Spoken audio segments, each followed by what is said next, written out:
Hello, crypto boys and ghouls, and welcome back to the channel, Tales from the Cryptmancer, where we feature content on play-to-earn games on the blockchain, such as Splinterlands.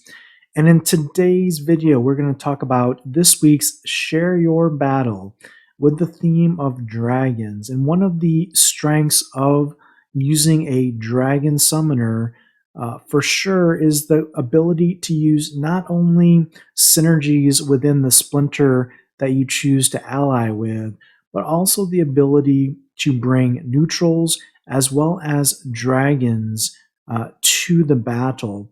And when you combine all three of those elements, it can give you the edge in victory, specifically when it comes to very unique rule sets or scenarios where you would otherwise be at a disadvantage. And I want to share one specific battle today that talks about dragons and how powerful these summoners can be when you bring them under the right conditions. Now, this particular battle right here that I'm going to share is actually a dragon versus dragon battle. So we're on the bottom here using quicks, where my opponent is using dragon and they have Brighten Bloom. And it is a 99 mana battle with divine protection and up close and personal. So we're limited to only using melee monsters. And it's obviously a high mana battle here, the highest that we can have.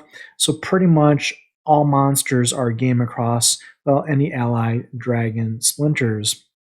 And you can see what we've done is we've kind of stacked the deck in our favor in such that this is essentially a melee only battle, but we've brought two magic DPSs to the battle, Crawlus from the Life Splinter and the new Riftwatcher Dragon Taunter, Agor Longtail. So we're actually, even though this is a melee only match, because they have dual attacks here, we're going to be able to do some magic damage. Now, unfortunately, my Agor Longtail is only a level 1 here, so it doesn't have the self-heal, but we have two taunts, and we're going to get some magic damage in here. So we'll also pair two demoralizes here with our shield bearer, as well as a repair to keep our front line intact while our magic damage can hopefully turn the tide in this battle. Let's see how it goes. So with our taunt up front, both the Desert Dragon and the Carnage Titan are going to attack the Shield Bearer. And we have the Piercing from the Sandworm coming in. Even though we have two Demoralizes here, the Sandworm is still super strong, having 7 base melee damage. And the Shield Bearer is getting beat up here, but at least we're getting repair from the Junker here. But it's not enough, as we're going to lose our shield bearer here pretty soon, even with that repair. But we're doing a lot of damage with that magic that's helping us here. And now we've got a giant killer along with a bunch of shields and a repair. So hopefully we can get through the Carnage Titan quickly.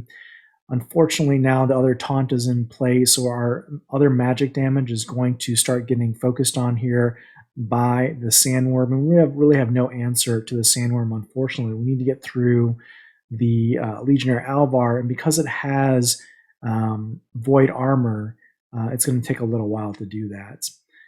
The Piercing, even with the repair on Agor Longtail, is not going to help really. We're going to lose that battle against the Sandworm. So it's basically a race to get the Sandworm off this board here for us. And there goes Agor Longtail.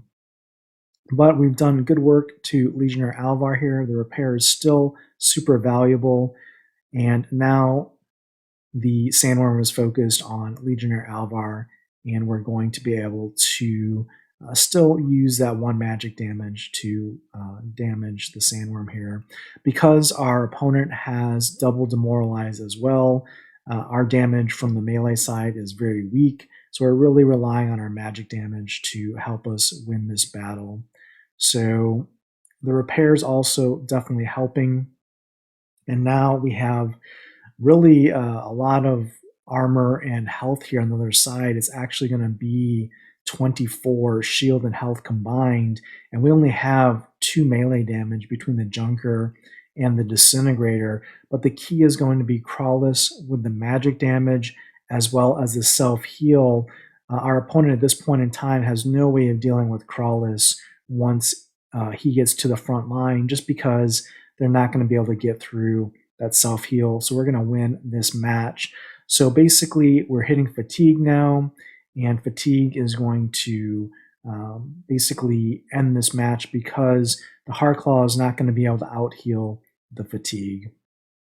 So what won us this match here was the ability for us to bring 2 magic damage dealers to this battle, courtesy of the dragon. We were able to bring a dragon magic dealer as well as a life splinter, and also get that key repair from the neutral monster. So again, the ally and the synergies of bringing neutral splinters along with an allied splinter and the dragon monsters really shine here in this battle. So I hope this illustration is beneficial and shows you the strength of dragon summoners in Splinterlands. And until next time, keep stacking those stats.